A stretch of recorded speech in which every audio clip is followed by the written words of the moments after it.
How in the heck are all y'all doing? Not going to ramble on too much, but want to extend a special thank you to all of the great people over at Teaching Family Homes for inviting us out once again to run a little fishing activity out at their summer camp for their group home kids.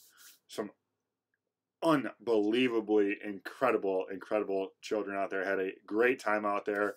Once again, absolutely put the hammer down on largemouth bass on very small water with the one and only chatterbait, which is, for whatever reason, the best, absolutely best bass bait on small ponds in the Upper Peninsula. Still don't have the slightest idea why. But you're going to see a little bit of fishing with the kids in this episode. Then we have a few more episodes coming after this where you'll see some more exciting activities and a whole bunch of bass being caught. So thank you all for watching. Thank you for your support. Hit that subscribe button if you haven't already. And without any further ado, here is the video. Okay, everybody, made it down to Camp Nesbitt. Staying here Monday to Friday. Word in the northern hemisphere is there is an eclipse this afternoon. I feel like this is probably one of the few times to go bass fishing during an eclipse. Get out in the water, give it a shot. Last year we put the beat down on the largemouth out here, so hopefully they're still here and hopefully they're even bigger. We got let's see what we got here. Obviously, peg Senko, chatterbait. I'm gonna change that trailer, and a new topwater bait I've never used. And a whole bunch of soft plastics and a yacht. Here goes nothing. It's been a while since I've been in this beast of a boat here. Hopefully I can get in without dropping anything important into the waters. Oh, it's a bit chilly. Oh, yeah, that'll do, peg.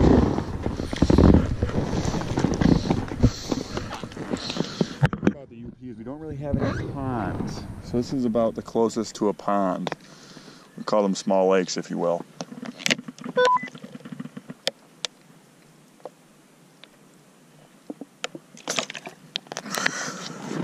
Saw my first bass. Oh, he's right there. Come on. Maybe they don't want to eat a Senko in here. If you have to find a lake where you can't catch a bass on a Senko, you might have to use the old chatterbait. A bugger came up and just munched a bug or something. You don't want to eat a worm.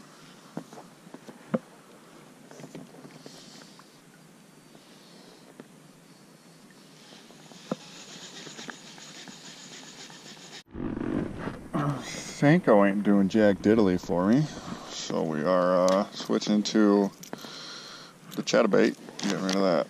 Oh, still sharp though. Getting rid of that trailer. Putting on V&M salt. Pretty decent chatterbait trailer. My experience.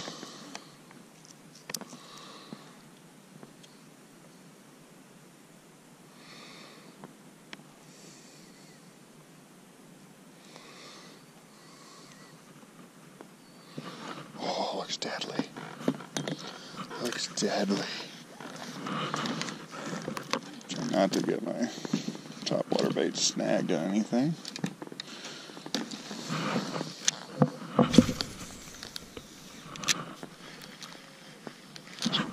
Dash. Oh my god, are you kidding me? On the first cast.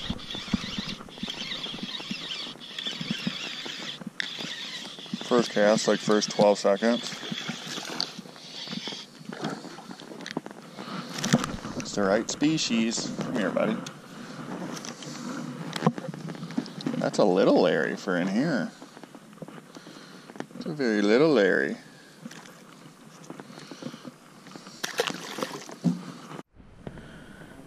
Chatterbait bite has gone from on fire to non-existent. Back to worming. Surprisingly, haven't even had a nibble on the Senko. Starting to think something might have happened to some of these bass from last year to now, but we're still going to stay optimistic. There's slonches in here. Literally just had a bass hit the chatterbait on the way down. Oh, it's a decent one. Jumping bass. Don't lose them, Scott. Don't lose them, Scott. Not the hog, but definitely nicer than the last one. Oh, he's big. He's a pig, he's a pig, he's a pig. Nicest bass I've caught in a little while.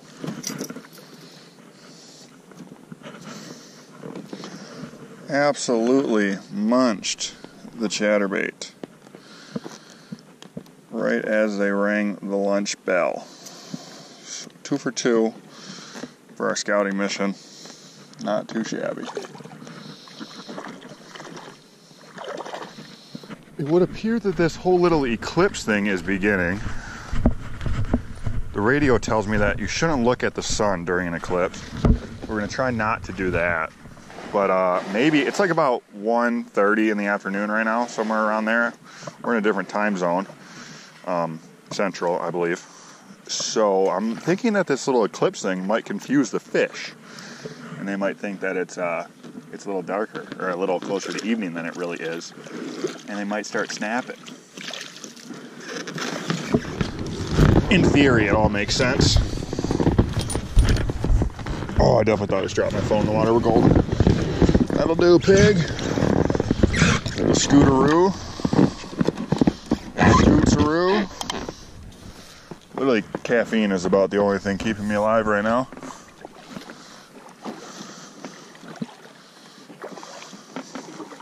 I seem to have figured out at least one thing about the bass in here. They seem to enjoy black and blue. So this is black and blue-ish Senko. So I am going to sacrifice the goby and switch over because I was not catching a darn thing on it. Hopefully this will make a difference. This whole eclipse thing hasn't gotten very interesting yet. I think it's overrated. Oh, of course I lost him. Oh my gosh, I hate the delay on this GoPro.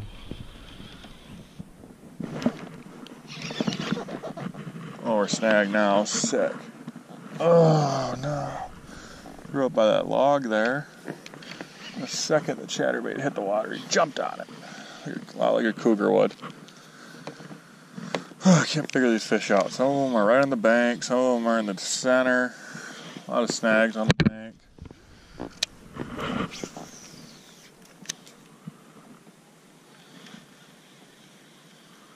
Definitely stung that one. Came way back into the back here. I don't think I ever caught a fish back here last year. This guy just crushed it.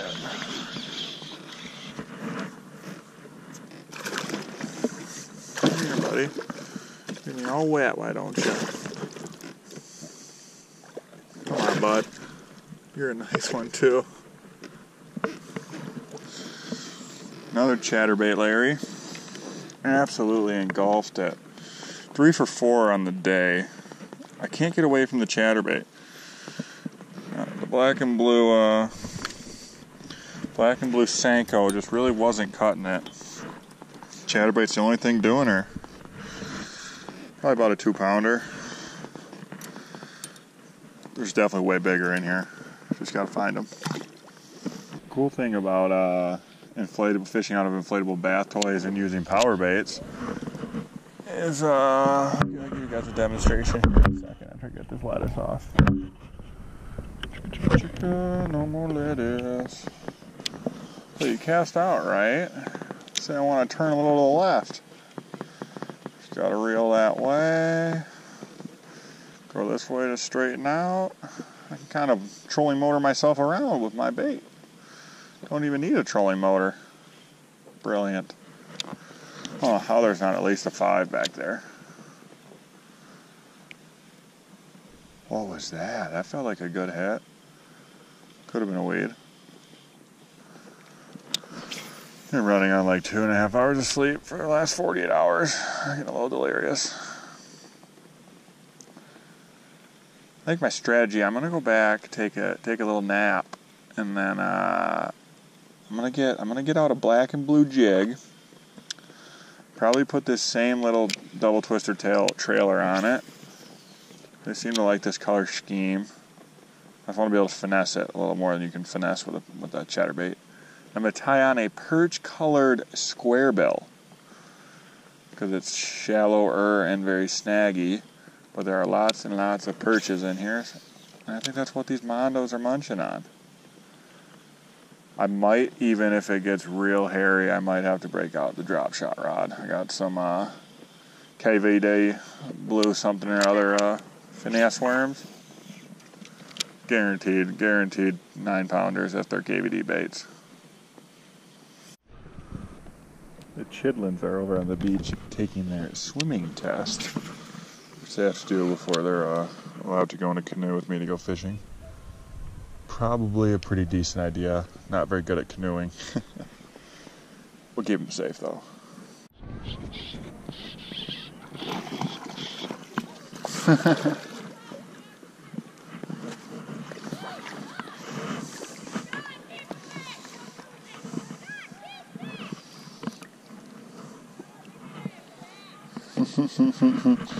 I just spent the last 25 minutes trying to catch one in front of the kiddos.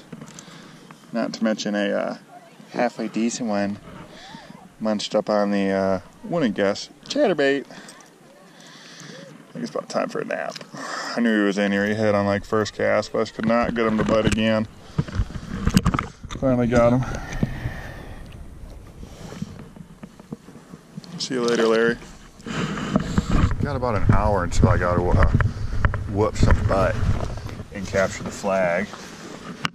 And the lake looks like that, so obviously we got to go out in a wet boat, try and catch some fish. Hopefully not get hit by lightning.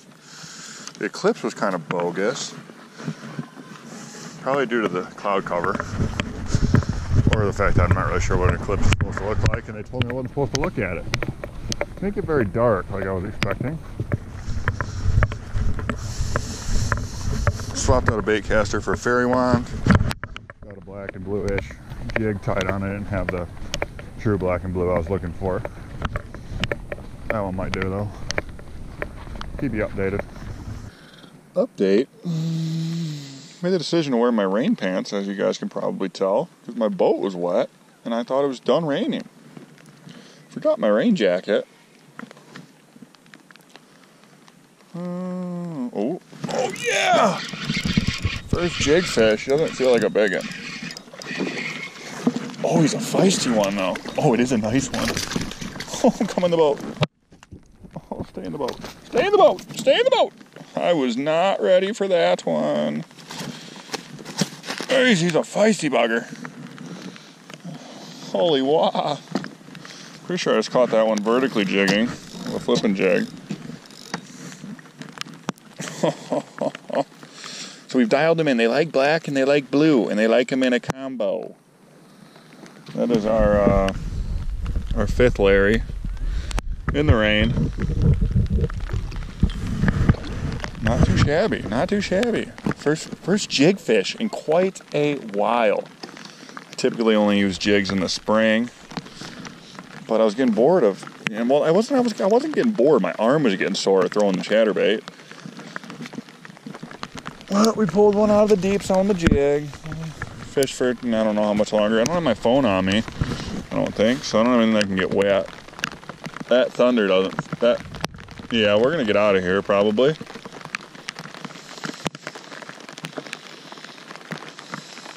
After this cast. Oh, jigging in the rain. One of the young kids that were going to have the privilege to take fishing had to inform me that he heard that the fish bite better in the rain. Oh, weed. Because he thinks that the fish think that they're marshmallows hit in the water. I think there is actually some science to that. I'm going to give it about... Well, I'm not really cold, but the only thing is I had a can in here that I was going to use as a bailing device.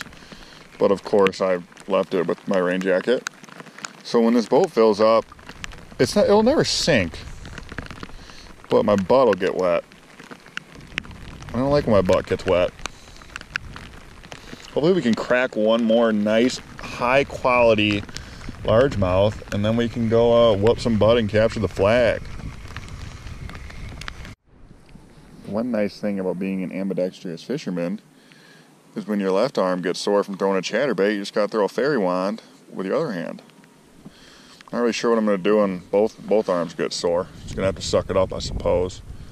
Worth it, because last year I caught a mondo.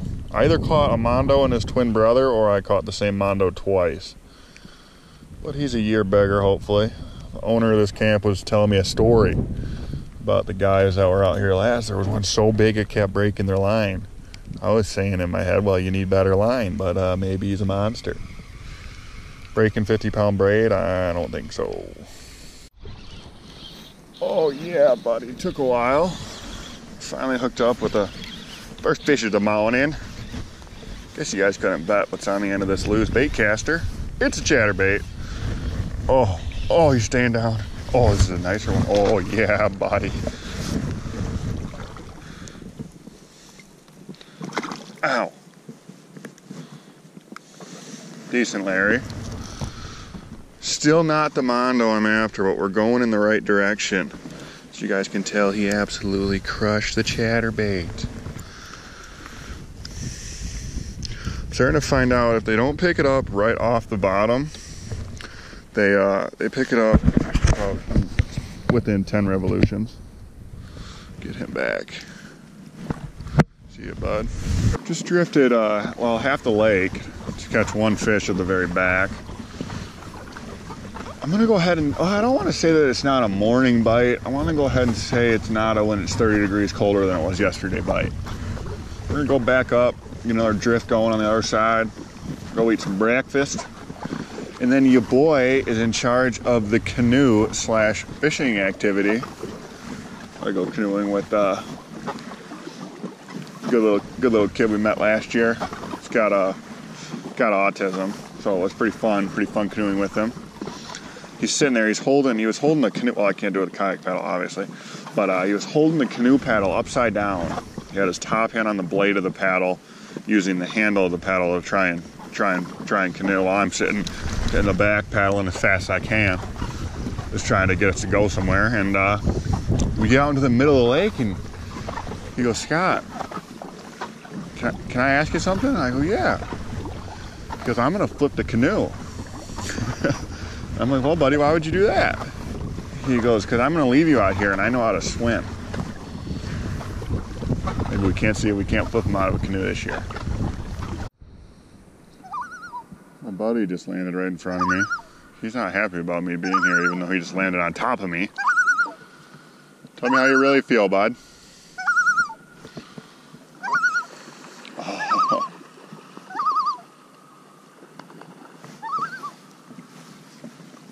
Beautiful, beautiful birds.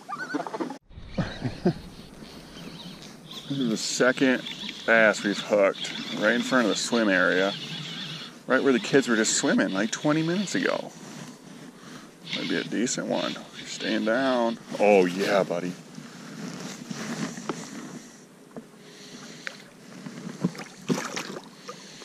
Come on, Larry.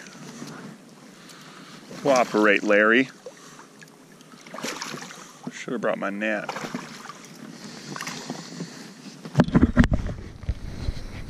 Here we go. Oh, thanks for spitting it. That's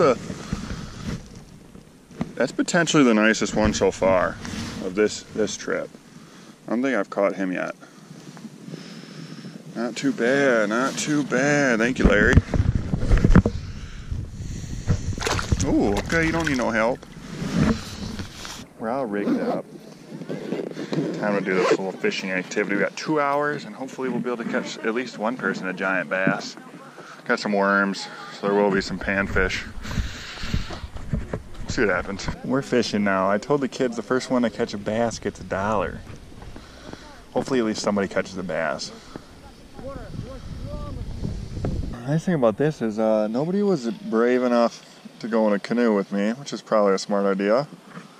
So more or less right now, I'm just chaperoning. Hopefully everybody catches a fish, but hopefully nobody has to gut hook a fish, or else I have to paddle across the lake and get it unhooked for them. Wouldn't be the end of the world. Nobody's caught a fish yet. We've still got like an hour and a half left of this activity. I haven't even caught a fish yet. Interesting. At Hunters for Life, it is our mission to make the great outdoors accessible to anyone and everyone, regardless of age, limitation, or disability, one partner at a time. Our great partners include Threads and Ink, Huron Mountain Rod Company, made right here in the Upper Peninsula of Michigan, Mud Buddy Motors, based out of Utah, our good friend Nick over at Superior Outfitters, also a dealer for Huron Mountain Rods, Brian McCarter with Nemesis Baits, Light Dreamers, custom pike and muskie baits, based out of Chicago, shipped worldwide.